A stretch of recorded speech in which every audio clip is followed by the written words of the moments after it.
তোমরা কেউ শুনেছো 80-20 প্রিন্সিপাল?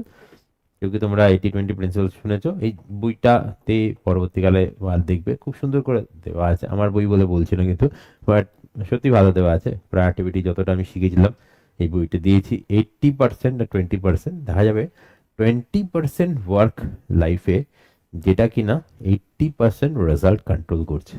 মানে ফর এক্সাম্পল বলছি যে মানে একটা পুরো সিলেবাসের মধ্যে 20% এমন একটা এমন জিনিস 20% আছে যেটা মেজর মেজর কোশ্চেন আসে কনসেপ্ট বোঝার জন্য, সব থেকে ইম্পর্টেন্ট।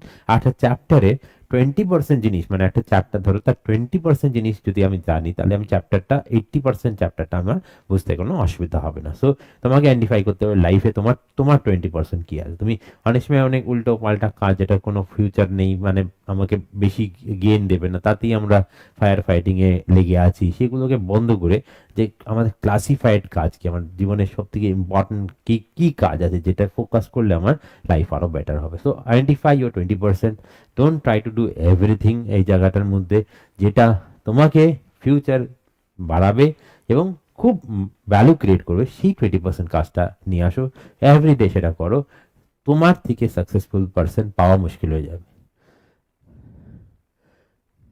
না, now, let us focus on the topic one, that is introduction and statements of the de Broglie hypothesis.